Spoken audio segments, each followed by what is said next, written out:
Greetings and welcome back to another episode of the Daily Run, and today we're playing as Judas. First of all, I'm so excited to be playing a daily which goes to Mom's Heart and not only to Mom's Foot. I know that Mom's Heart maybe doesn't seem that much better of an objective because it still includes seams, finding Awas runes and shovels, but the main difference is that you only need to go one floor further instead of three. And even that makes it a bit better, because usually the seam is pretty obvious, maybe just one Awas rune or maybe you find a shovel along the way, so I feel like it's more opportunistic and more fair for everybody, and it has the advantage and the benefit of not having Hush as well, which just makes it for a bit of a quicker run, and I do tend to enjoy that sometimes. But of course we're playing as Judas, which means we really have nothing to worry about early on except just surviving, and that's one of those things which is really crucial whenever you're playing a daily, and that is just how can you play a character that is both vulnerable but you know is gonna get stronger. And I feel like this is really the difference that separates very good players from the very bad ones. And when you're playing as a character like the Lost, the variance obviously plays a very big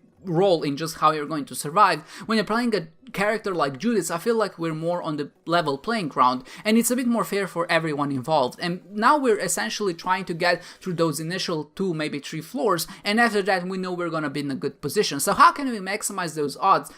in order to get as strong of a run as possible? And I feel like this is where the people who are playing the dailies and are maybe not as experienced, maybe they're just doing it for the achievements, maybe you just have an off day or whatever, and all of that will really affect the outcome of the run, because you notice that the very first floor had the Haunt, and beating the Haunt as Judas with only 1.5 red hearts is difficult, and sometimes even me, he ends up hitting me for no apparent reason at all, and then that ends up just costing me the run right there and then. So that's not something that you can really avoid, but I do feel like people who have studied Haunt, or at least have played the game for a longer amount of time, have sort of an advantage in these types of dailies, because as soon as you get to the 3rd floor, you get Epic Fetus, you get Skeleton Key, you get Guppy Stell, you get Goat Head, and everything is pretty much going swimmingly from here on out. But I would like to touch on a subject which kind of happened on the very first floor, and that was the decision between the active items. And I do tend to talk about these things a lot, but I feel like the difference between an item like the Sharp Straw, which was the item we found in the very first treasure room, and the Necronomicon, or maybe even the Book of Belial, is a very interesting one, because when you think about it, in just terms of raw power, the Sharp Straw is gonna be dealing more DPS than the Book of Belial. Obviously, the Book of Belial has the effect of just giving you some extra chance to get a Devil Deal, which is decent, but it's not, I would say, that good. I mean, on dailies it can have a pretty big effect, but on the average case it's not really gonna make that much of a difference. And obviously, active item, the Book of Belial, or just any other active item which is chargeable, has that associated cost with it, because you have to go through some rooms, and then you have to use it in a position, or at least in a room where you feel you're gonna get the most benefit out of it. So when you're using the Book of Belial, obviously you would want to use it against a boss, or when you're using the Necronomicon, you would want to use it in a large room with as many enemies as possible. And with all of those things keeping in mind, they become much more strategic items than something like the Sharp Straw. And I decided to swap out the Sharp Straw for the Book of Belial for the main reason that it has a chance of giving you a Spirit Heart, or half of a Spirit Heart. And that's obviously very important when you're playing as a character that can die by basically sneezing a bit too hard. So in that position,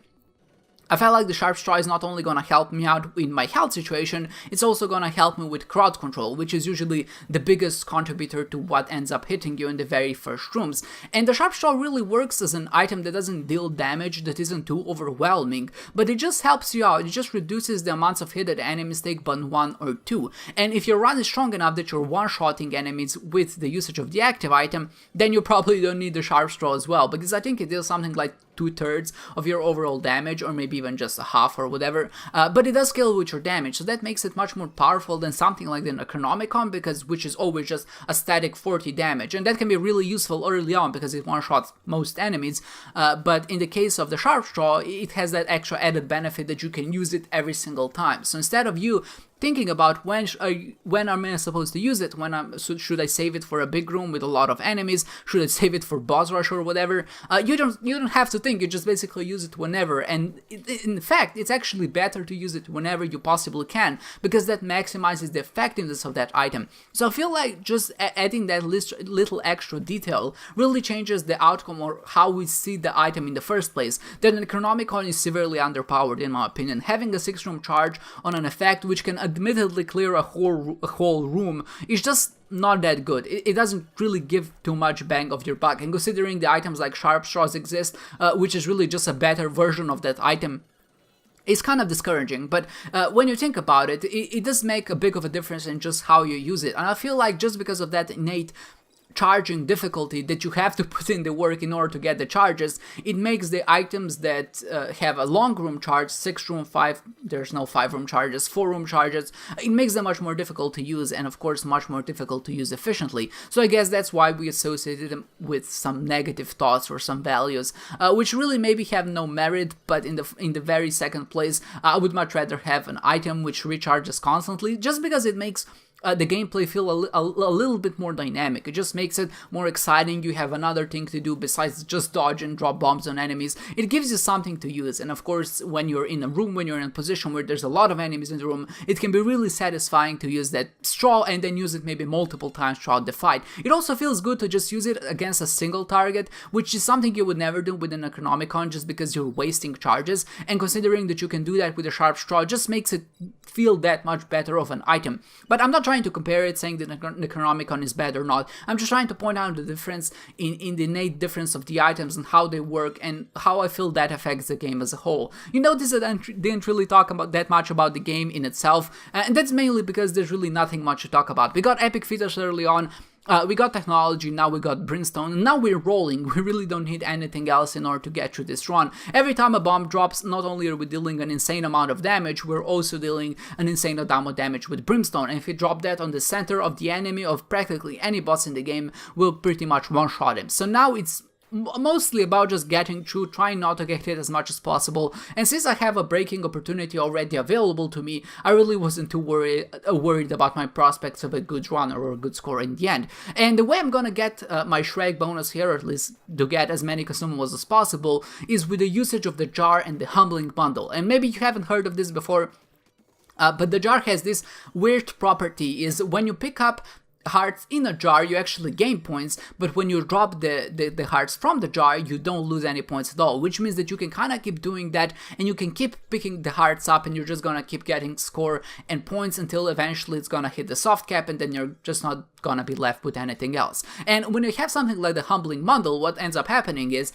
you pick up 2 hearts, and then you produce 4 hearts when you drop them on the ground. And of course you can pick those hearts back up again, and eventually you're just gonna be swarmed in hearts. There's gonna be a lot of them in a room, and basically you just smash the spacebar button until you see that score bar start ticking down, and that's how you know that you've hit your soft spot. So from this point on, we are 36,000 points. There is a sacrifice room in Shoal, which means we're gonna go to the dark room, we're gonna beat all of that, which is gonna be an additional 4,000 points, I think, for beating the lamb, and after we complete that, then we're gonna break the game and get something like an additional 5,000 or 6,000 points from just using the jar in that position. There's some other things which we can do to improve our score. Obviously, one of them is taking a bit less damage, and that is something that is kind of universal. Generally, if you want to get a better score on a daily run, just take less damage and try to complete the daily faster. Those are usually the biggest contributors to a good ranking overall. But the second ones, when you're trying to go into minute details, first of all, we could get a Forget Me Now to do the entirety of the darkroom floor again,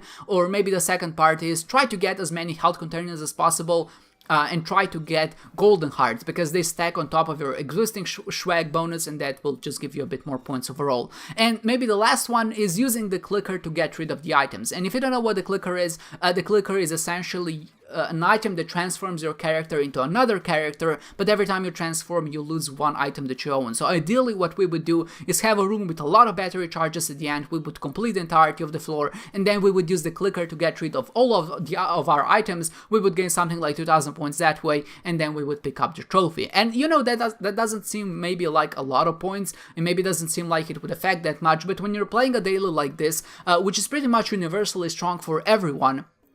you really need to take every advantage that you can get. And even though I played pretty much perfectly in the sense that I did find almost every secret room, I did break the game, I didn't get hit too much, I took every opportunity that has to get a better score, I still managed to rank 10th. And the difference between me, the 10th place, and the first place are mainly the things that I was talking about, and while they are very achievable, there's something that I feel like would take an even longer amount of time, and you're basically getting 5% of points for like 100% more time. So if we spent like an hour on this run, we would really need to spend like 2 hours in order to get all of those items just to get a few thousand more points, and I feel like that really isn't worth the time investment. And all in all, I'm really trying to show you that you can win a daily or try to get a relatively good rank, even if you don't go above and beyond to try to min-max every single part of your scoring system. But like I said, we did finish in the 19th place, we did complete everything. A score or a run that goes to Mom's Heart and ends up with 50,000 or around 50,000 is a really good score, and the fact that everything kind of fell into place. We picked up the jar, we got the humbling bundle, then we got an Ava's room from a room bag, and then we had a sacrifice room in the shoal. Obviously all of that is just down to luck, and while I received that luck, you have to remember that everyone else received it as well, or at least everyone had a chance to. There was also a blank card along the way, and with the room bag, obviously that just entails even more breaking, and that would have been probably the safer choice, but obviously I didn't know that the room bag is gonna show up, and for that reason I decided to stick with the jar, which is a bit of a maybe different way of breaking the game, but it's a way, and at least I'm glad I showed it off, just in case if you haven't seen it before. So with that said, I hope you enjoyed this one, guys, and I hope to see you next time.